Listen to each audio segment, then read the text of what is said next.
All right, we're ready to go. Coach? Okay, ready now. Okay, Coach, opening statement? Yeah, appreciate UMaine Augusta coming down to play us. I thought those guys came in ready to compete, and I was pleased with the way our guys played. But credit to them for playing hard for 40 minutes. I thought knowing we were going to see a lot of zone today, which we saw about 100% in the first half. I thought we were, which is a little unpredictable zone. I thought we didn't take great care of the basketball, and when we did, we got to really good looks, especially these guys making shots. But it was a good lesson for us just in terms of being really strong with the ball. And I thought we did that in the second half. I thought we were really strong with the ball in the second half and got to good looks and built a lead from halftime to a pretty large lead earlier in the second half, which is good for us. Our guys now have to get ready for exams and take advantage of the next few days to get their bodies right, get their minds right, but most importantly, get their academics where they all want them to be, and we'll be ready to get back on the court in a few days. Questions for the student athletes? I'm going to go student athletes first tonight. Okay. We'll start with Connor. Connor, each game you've seen more signs of consistency setting in with you. Actually, you came out right away when you came off the bench, and the first time, and had some fire. But I think since then it's been a hit and miss, and you've been growing. Today, I thought you really felt you were in step most of the way. Am I right? Yeah, I mean, it's been a while since I played, live basketball. So definitely every day is feeling a little more comfortable and getting used to that again. But yeah, feeling pretty good. Okay, Ben. Today you got the three-point shot going early. Yep.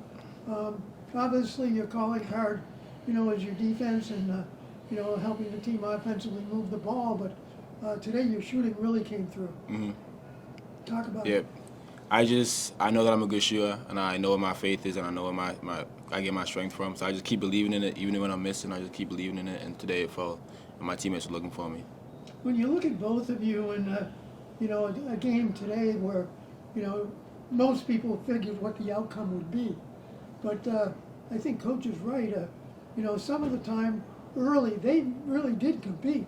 They did some things that I didn't expect out of them, and they actually were tough, for their size.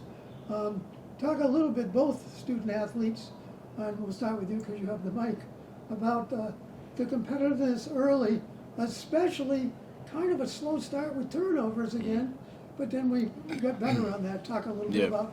Well, respect to UMaine for putting up a good fight, but on our side, we know that turnovers have been an issue for us, and we're still learning the need to value the ball and how we can do that and making the simple plays. So we're still working on that, and also just like one-on-one defense, we need to take more pride in that, and that was one of the reasons why it was so competitive early on. But we'll grow and we'll make the right changes and make the right improvements to work on that. Yeah, credit to them for sure. They came out and competed. Didn't give us anything easy from the start. Their defense gave us a little trouble in the beginning. But, we talked about it all week. Like, this is, especially the past few days, like, great opportunity for us to keep getting better at what we need to get better at. And I think we did a good job, like, as the game kept going, as, staying together, finding the open guy, and playing hard. And again, student athletes, you look at the competition today, and obviously everybody got a chance to play. And a number of people scored their first hoop for Dartmouth, and you guys remember your first hoop, I'm sure. Talk a little bit about not just the camaraderie with the victory and the confidence gained, but to have those players involved as well. And some of them may be saying, hey, listen, Coach, you need to look at me again. Yeah. I mean, we're super excited for everyone on the team, especially the freshmen that scored for the first time and got to get out there and get their first minutes. Like, big deal for them. We definitely hyped them up for it too. They battle their butt off every day in practice. So, it's a great day for them to be rewarded and get out there. Like CA said, they work really hard in practice, and we're all pushing each other in practice. So it's just great to see them get out there and run on the floor and put on a show for you guys. And it makes us happy when they score and when they do well. Now you really have to concentrate on both the exams and then the eating, and then the time for St. Peter's. Exactly. I understand St. Peter's is a pretty big game for you. Yeah, it will be a big game. That's my dad's alma mater, so it should be fun. And is it something he might come to? It's pretty far. He's back home in England, so we'll see. Yeah. I didn't know if because it was St. Peter's that Yeah. I mean, never say never, so maybe. they have a different Thanksgiving than we do. We don't have Thanksgiving back You don't home. have it at all? Nope, not at all. Okay, I knew Canada had a different date, but you don't have it at all. Talk a little bit about what you know about St. Peter's. I mean, obviously, I don't know where you were sitting or when you were playing ball when they had a real good run a couple of years ago. I mean, certainly it's not the same team, but a little bit of excitement to play them. Yeah, no, definitely, especially a few years ago when they went on that run. So definitely a big name program. Everyone kind of knows who St. Peter's is now. I don't know too much about their team right now. Going to start looking at them now and just get ready for that game. And then, of course, after that, next home game's UNH, and that's something that, is kind of a Granite State rivalry. And it's time now. You've only got, I believe, 3 home games left until league play. So you can't afford any of those to slip. Yeah, definitely. We had a good battle with them last year, too. So we know that that's a great program over there. So, yeah, we're just going to take every opportunity together to keep getting better at what we need to get better at. Ben, one last one. Ben, obviously, you came to Dartmouth and you came a long ways. Yeah. And talk a little bit about why Dartmouth, and talk a little bit about how, as time goes on, you feel a bigger part of the piece. At Dartmouth on the team. So I really like Dartmouth. Obviously, the academics are really high, but also the basketball team. When I came on my visit, I really enjoyed being around the guys. I think the community here, like on the court as well as like off the court and in the classroom and in the communities here at Dartmouth are really strong, and I just really enjoy being a part of them. And with regards to the team, I think I've been growing and figuring out my role and my identity on the team, and I'm thinking I'm finding my voice more and becoming more of a leader, and that's been a big thing for me. But also, like for me, it's starting with defense, as you said before. That's a big. I take my pride in my defense, and I can establish my identity through that. Okay, thank you, gentlemen. Thank you. All right, you guys are good to go. Thank you. Thank you. See you guys 2 weeks from tonight. Appreciate it. Thank Guys, see you. See you guys. Bye. I mean, it's almost bizarre that you would come out and turn the ball over early. I mean, I was worried. I talked about it a lot on the radio, and then all of a sudden, I don't know what you said, but they put the turnovers in their back pocket. Maybe they'd eaten enough of them.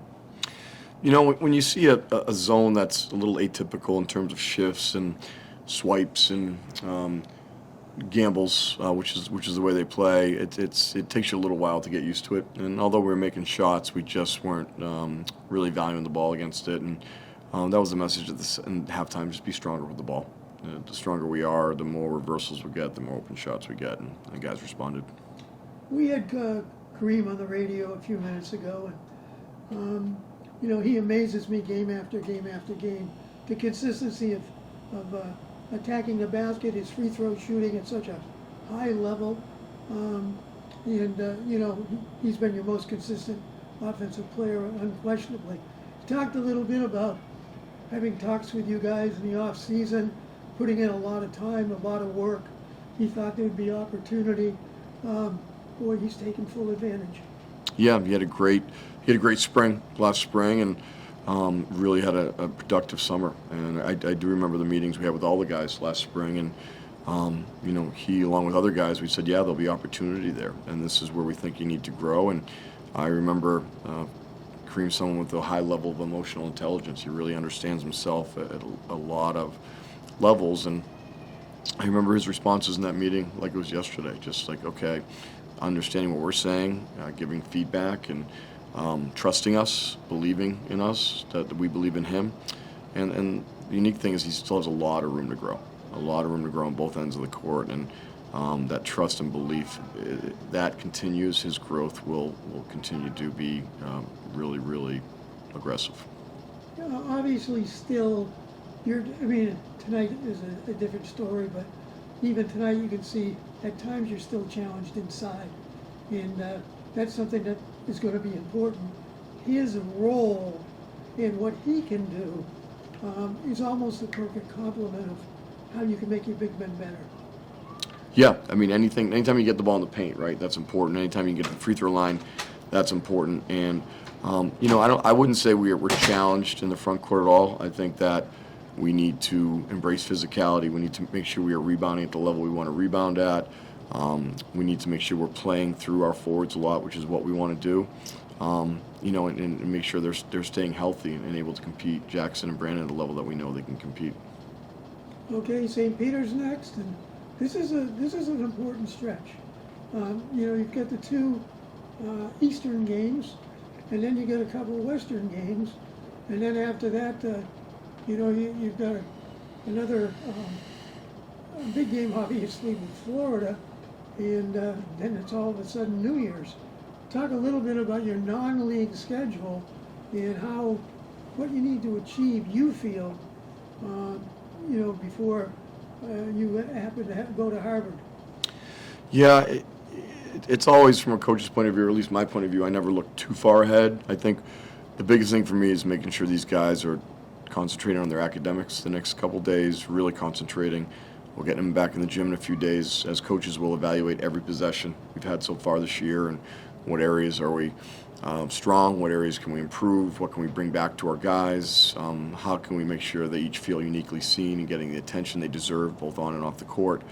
And then rolling it into the next game. And also making sure, we'll have a nice Thanksgiving dinner at my house because they'll be away from their families, which is, these holidays are important that they feel like they're at home. That's part of the reason we host it at my house. It'll be a great crowd with my family, but I want those guys and Jenna, my wife, I want to make sure those guys feel at home.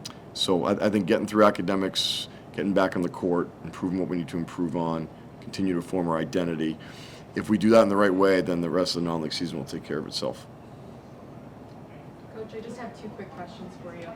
Despite the things you said earlier that we could have done better, I feel like tonight was the first true glimpse we saw of what this team is and what they could be. Can you just talk about some of the positives that you saw on the court tonight and what we could see going into St. Peter's? Yeah, I think we shot the ball really well. You look at four of our guys that are in the primary unit. I think they combined for 16 for 27 from three, which is pretty good. I thought we are a player-led group. We talk about that, so I really enjoyed our huddles today. There wasn't a lot I had to say in terms of they were already saying it, so I appreciated that. I think the ball movement and no one's really needs to get their shots up. The guys in supporting each other. So our identity, we want to, on both sides of the ball, we need to be better communicating on defense. Even though we did a decent job tonight, we need just to be tougher on the defensive end, protect the paint. And on the offensive end, is if we want to play fast but unselfish at the same time and really value the ball. So I think in the second half we took a step in valuing the ball. Right, and we heard Ben and Connor talk about it a little bit, but we got to see our newcomers, Cam, the first years. Can you just talk about what you saw specifically from Anton and Tyler tonight with 5 points apiece?